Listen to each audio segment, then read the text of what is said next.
Muckers. Now, I got a call from Michelin and they said, listen, this is what we're doing. We're putting on an event in North Wales to showcase everything that Michelin does, you know, from the restaurants and then obviously the tyres, like from bicycle tyres right through to tractor tyres. And we're holding it at a mountain bike park. And I thought, right. They said, but, you know, anybody that attends, we're going to have a Michelin-starred chef cooking burgers and, you know, they'd be welcome to join in. At this point, they had my attention. So I said, carry on, what can I do for you? So they said, listen, we know you're into your tyre technology with the, you know, the tractor tyres and all that and the different stuff. You know, and I do, I love all that, you know, Muggers, you know, with the Gen 2, Gen 3 stuff and the low pressure and all. Anyway, they said, could you get a tractor there on Michelin tyres to represent the agricultural element? I said, yeah, could do that, especially for a burger. Anyway, so here's what we did. I got hold of Mona Tractors, who are the John Deere agents, and they were all up for it. And they said, we'll bring you a 6250R. And I thought, now, this goes in quite nicely with something else I'm currently working on, because I want to do some stuff, which you'll see later on this year, looking at the 6 Series out in the field. But I thought that'd be a perfect opportunity. Well, everything's quiet there, because you haven't got loads of engines, because that's obviously bicycles. We can look at the new auto power control and everything that John Deere have got, and I thought that'd be ideal for that. So that's exactly what we did. Now make sure you watch the end of this video as well, because I've been able to get hold of a discount code for you lot on Michelin motorbike and car tyres, which you can use, alright? But I'll explain more of that later on. But until then, roll the titles.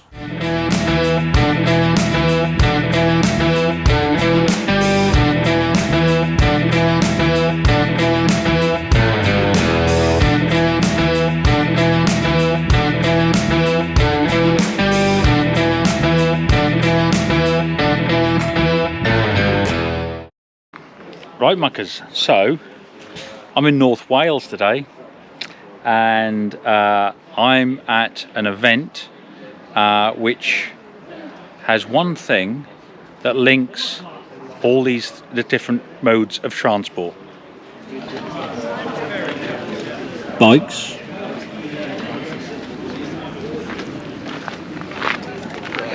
cars,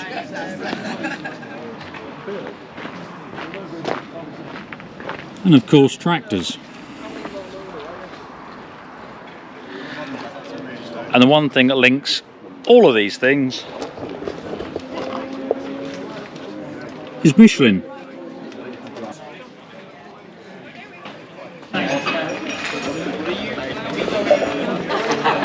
So obviously, as we know, Michelin are famous for their tyres, be it, as I said, bicycle tyres, motorbike tyres, car tyres, truck tyres and tractor tyres.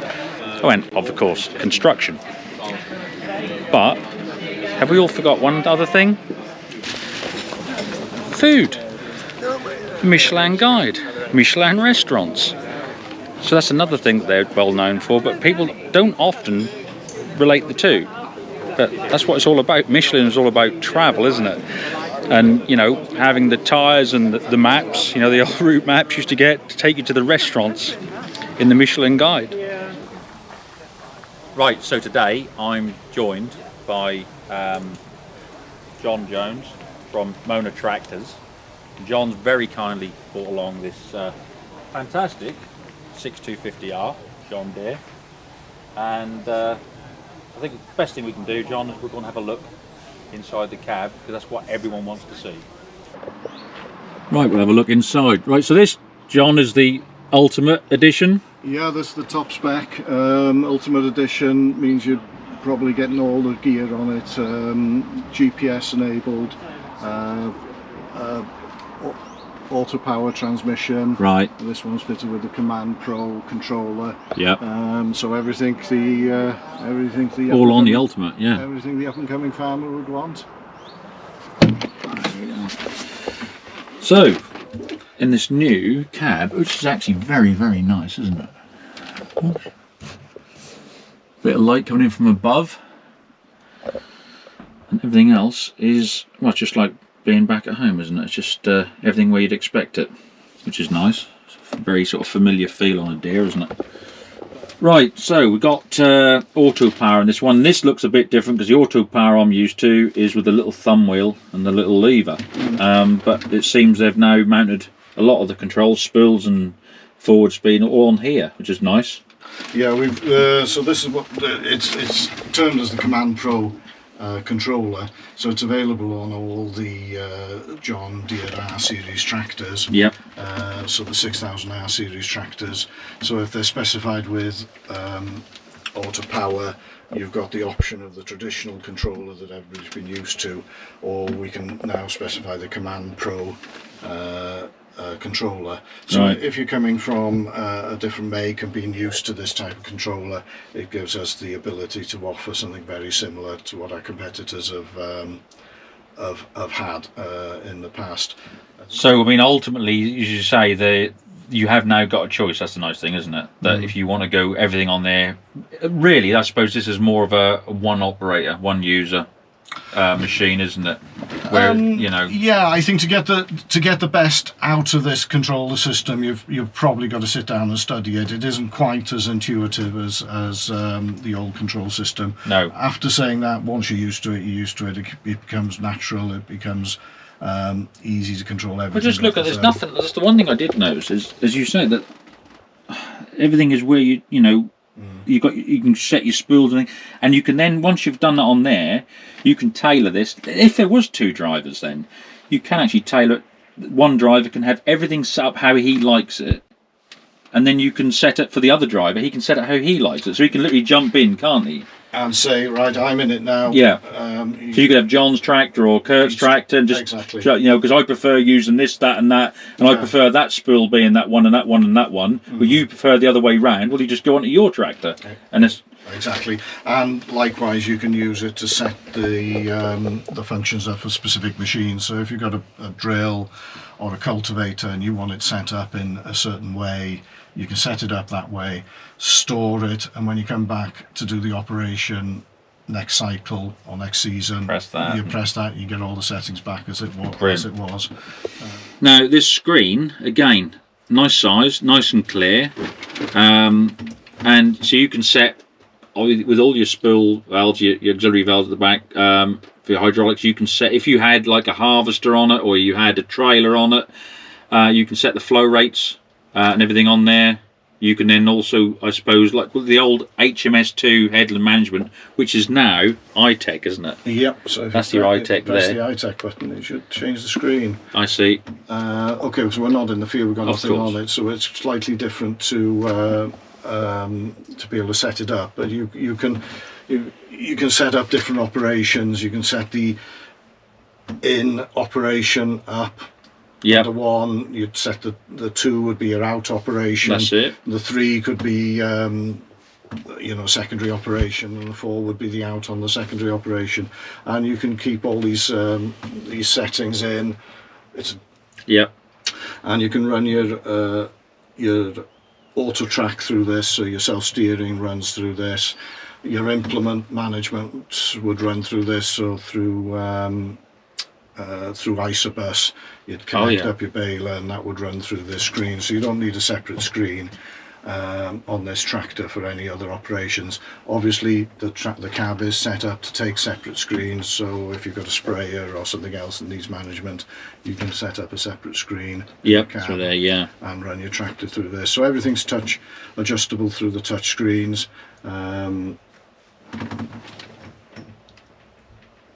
So it's as simple as that. Yeah. Start putting flow rates. Yeah. So if we had let's just say a little small trailer that we just wanted to just tip, but having it on full power would just lock the ram out. You can reduce it on this, or if we needed one with more flow, we could increase it on this. Yeah. And could even tap it in so that stores that and remembers that. Or if you had a harvester, you want something slow out with your elevator, we'll say. but you want the actual belt feed to be quicker, that can all be altered on this. Yeah, and you've got enough spool valves so you can have one set on a very slow rate. So you know, if you've got a sensitive a small ram, yeah, you can plug in one spool valve 1, and that'll always be set at a flow rate. So as we see now, spool valve 1 is set to maximum. That's max, yeah. And the others are set to half flow, and you can adjust the timing as well. So you can for the HMS. The other thing I noticed as well, which is sort of harken back to the older days, 20 and 30 series, if you want, you still got your conventional, you know, spools just there if you want to use them like that. If that's what you prefer, all you know. Controls are doubled up, so you can either have it set there, onto the controller or set onto the and there's a screen that allows you to set the controller up for different operations. Very well laid out. So you got the radio and everything up here. Yeah, a Bluetooth radio, so you can have your hands-free operation. Okay. Climate control on this model, so you can set your temperature and your air conditioning. And obviously there, everything's the same as normal. That's just clearly, again, I can't see the point of all these complicated dashes and all that, you know, just for the sake of it. That's what you want. There's your RPM, there's your speed, there's, you know, you got your fuel, your pressures, everything. Yeah, a lot of people want continuity. When they're changing model, they want to feel as if they've come out of one and into another. Yeah, so a lot of the displays have some familiarity from the previous models. The other thing which is always important, especially the bigger the tractor, I always find that you tend to lose vision over the back because, you know, they're a bigger back end and whatever. But this is still very, very good. I mean, I can actually see where my hitch would be if I shot that at the back to pick up a trailer. I can see the end of my link arms, you can see your spills. The vision down there is excellent, isn't it? Either side down there, it really is. You can. Yeah, they've tried to widen the space here, because really, when you're controlling machines, you're looking down either side of the bonnet, and you're looking to where your front wheels are tracking. But with the bigger Deeres, they always seem to get that. They obviously narrowed that right up, didn't they, to this? But even with this, almost like a full width bonnet, we'll say, you still got that really good view and vision down the side. They've really done well with that. You've got a good 360-degree vision. Yeah, you have. This cab is fitted with the small door and a B-pillar here, whereas there's an option of having the full width door. Oh yeah. So a bit of driver preference or operator preference, which type they want, whether they want the big door or the small door. Lots of storage space. Yeah, there's a refrigerated lunchbox. Fantastic. Keep your sandwiches and your can of drink cool. Yeah. If you're out for a long day in the middle of summer, that's quite important. Somewhere actually big enough to put a flask rather than just a can. That's again, little things like that make a difference. Yeah, and then there's a huge well behind the seat. Yep. Yeah, it is. So lots of storage. Yeah. You're going to be in here more than you are at home. So it's got to be somewhere comfortable for you. Yeah, and this particular unit, this 6250, tops out at 300 horsepower, very capable tractor. It's become one of John Deere's very popular sellers. Yeah.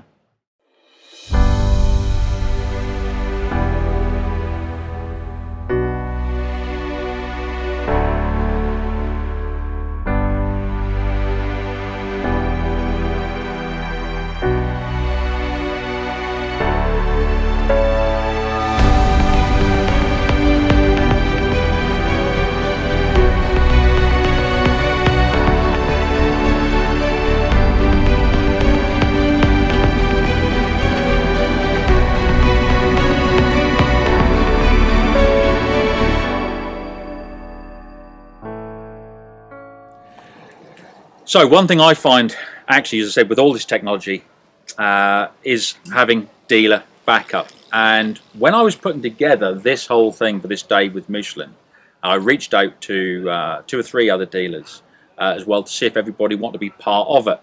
But the first people to come back and were very positive were Mona tractors. And I think when you're buying a tractor, if you've got 2 different brands and they're both coming out around the same price, but you've got a dealer that you feel confident in, that they'll give you the backup and the support once you've bought that tractor, that's a big part in a buying decision these days? Yeah, well, it's unusual times we're living in at the minute, and we've been starved of promotional opportunities over the last couple of years with COVID. And it was an intriguing email that you sent us. It was an intriguing opportunity, so we discussed it with our staff in Ruthin. Obviously, we're John Deere dealers, one of many John Deere dealers in the country. Our focus is on North Wales, which is our franchised area, and the site we're in now is local to our site in Ruthin. So it wasn't dragging us out of our way at all. No, no. It's been good to get involved with the event. So thank you very much. No, as I said, I appreciate your time, John, because as I said, it says a lot about a company. You know, when they are very proactive.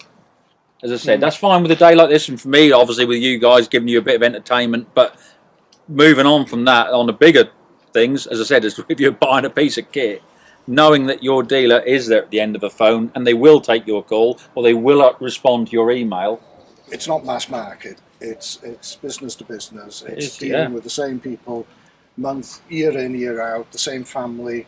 So we've been in business for 40 years, and we're still dealing with families that we dealt with 40 years ago. Okay, we're dealing with the sons or the grandsons now, or the daughters, and you need that continuity. And it's very one of the joys of working in this industry is that relationship you build up with your customers and your clients. It's a rapport, isn't it? It's a rapport, and it's invaluable. It's invaluable. You know, and you don't get every deal that comes along, but you want to get.